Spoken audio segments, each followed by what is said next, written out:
Hey, it's Susan. I have a question for you. Do you find yourself inundated with communication? People are messaging you, they are texting you, they're emailing you, and sometimes you just really want to go like, and it's bad, right?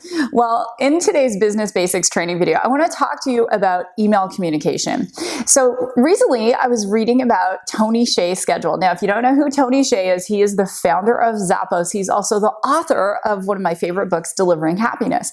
And a great percentage of Tony's schedule is actually spent returning emails every single day. Can you imagine? He handles probably about 300 to 400 emails a day. So I want to share with you a few tips to deal with your communication a lot more effectively.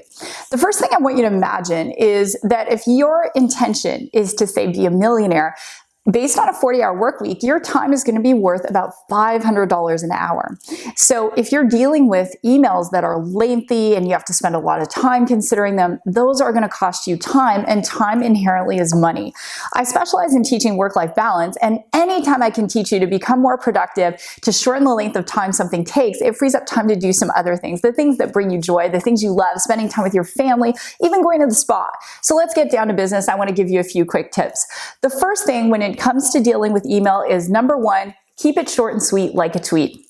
In an email, you want to have an email that's 1 to 3 lines. If you need to write something much longer, I highly suggest you book a phone call with the person and say, hey, there's something I want to go over with you. Do you have 5 minutes? And if someone's really, really busy, they will give you 5 minutes. But if you ask them for 15 or 20, it might be a longer process to get through that. But just keep that communication short and sweet.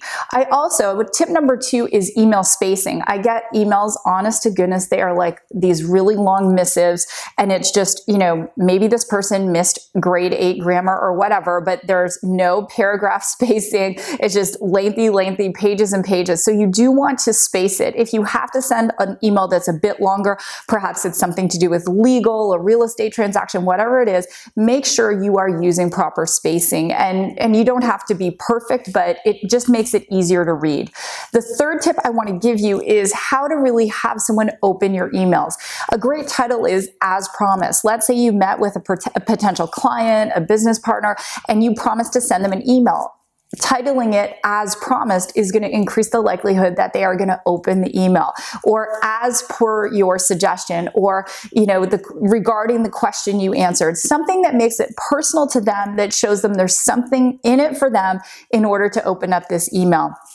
The last tip that I want to share with you is that email is still the primary mode of communication for doing business. And maybe you're just new to business, you're getting started, you have a home-based business, and you're thinking, I'll just book appointments through Facebook Messenger, I'll just book them through texting and all of those things. And that's all well and good, but you're going to drive yourself crazy as your business grows.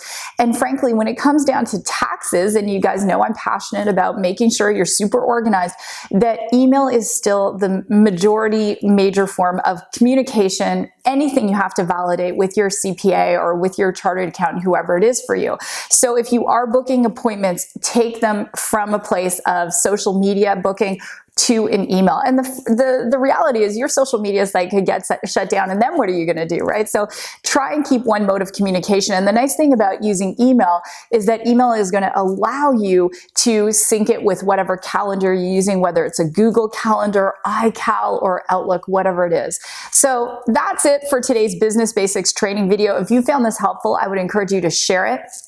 Come visit my website, www.susansly.com. We have lots of tips there for productivity, for greater work-life balance, and just getting your head on straight. So with that, God bless, go rock your day, and I'll see you next time.